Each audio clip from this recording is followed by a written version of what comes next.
अस्सलाम वालेकुम dear students. मैं Junaid sir my learning channel पे आपके लिए लेके हाजिर हुआ हूँ माय इंग्लिश बुक स्टैंडर्ड 6 की story 1.3 the wild boar and the fox. Please subscribe the channel and press the bell icon ताकि नेक्स्ट वीडियो आते ही आपको नोटिफिकेशन मिल जाए। तो डियर स्टूडेंट्स, स्टोरी हम स्टार्ट करते हैं with reading with proper intonation. The wild boar and the fox. One day a wild boar was sharpening his tusk against the bark of a tree. He was doing it very carefully. There lived a fox in the same forest. He was always looking for a chance to make fun of other animals in the forest. When he saw the wild boar, he decided to tease him.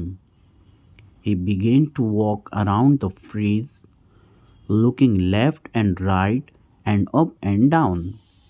He also began to act as if he was really scared, but the boar did not pay any attention to him.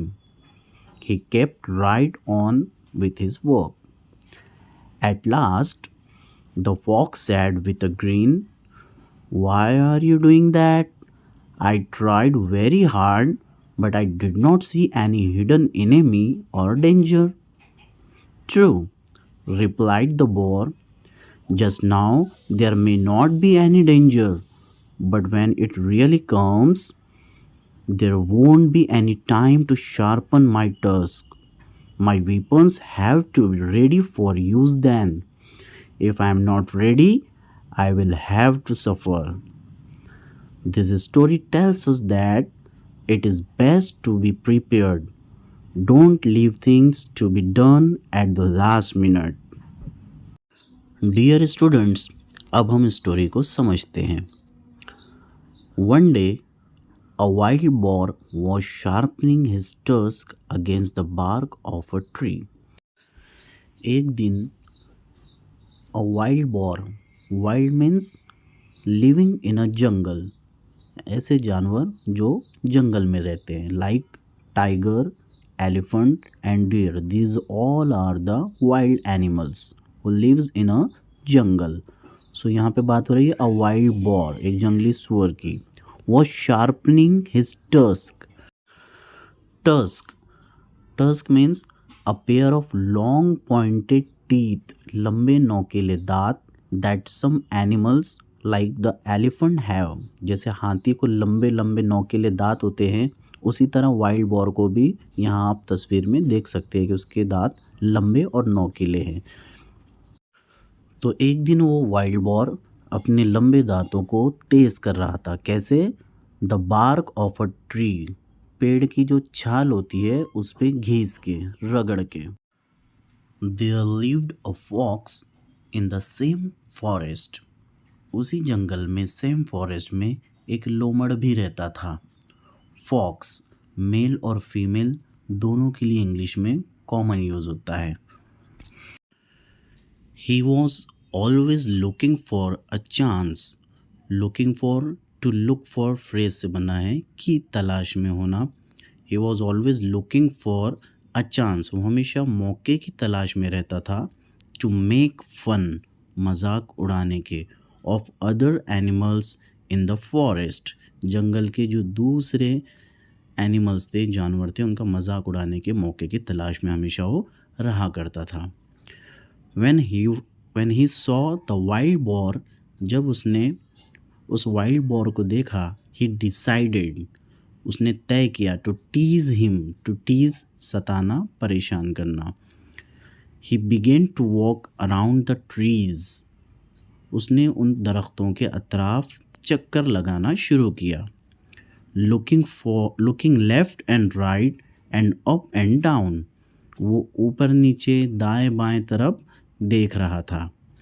he also began to act यानी अदाकारी करना, नाटक करना हम जिसे कहते हैं simple language में। he also began to act as if he was really scared, बहुत ज़्यादा डरा हुआ होना, वो इस तरह का नाटक कर रहा था कि जैसे वो बहुत डरा हुआ है। किससे? वाइल्ड बोर से या किसी और इनेमी से। But the boar did not pay any attention to him.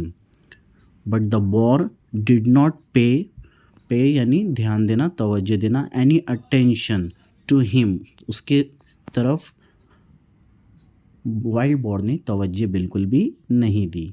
He kept right on with his work. वो अपने काम में मसरूफ़ रहा। एट लास्ट आखिरकार the fox said with a green smile. उसने मुस्कुराते हुए कहा, why are you doing that? तुम ऐसा क्यों कर रहे हो? Means the wild boar what was he doing? He was sharpening his teeth. वो अपने दांतों को तेज़ कर रहा था, शार्प कर रहा था। I tried very hard. मैंने बहुत कोशिश की। बट आई डिड नॉट सी। लेकिन मैंने नहीं देखा एनी हिडन इनेमी और डेंजर। आसपास मैंने किसी भी छुपे हुए दुश्मन को या ख़तरे को महसूस नहीं किया। True replied the boar. उस बोर ने, जंगली सुअर ने जवाब दिया, सही। Just now there may not be any danger. हो सकता है ख़तरा अभी ना हो। But when it really comes, लेकिन जब हकीकत में ये आएगा, there won't be any time to sharpen my tusk. जब ये वक्त आएगा तो मुझे बिल्कुल भी मौका नहीं मिलेगा। विल नॉट का शॉर्ट फॉर्म होता है won't be any time to sharpen my tusk. मुझे अपने दांतों को तेज़ करने का वक्त नहीं मिलेगा। My weapons have to be ready. मुझे मेरे हथियारों को तेज़ रखना ज़रूरी है। वेपन्स यानी हथियार को कहते हैं। My weapons have to be ready for use then. तब मुझे मेरे हथियारों को तैयार रखना ज़रूरी है। If I am not ready, अगर मैं तैयार नहीं रहूँगा, I will have to suffer. मुझे मुश्किलात का सामना करना पड़ेगा।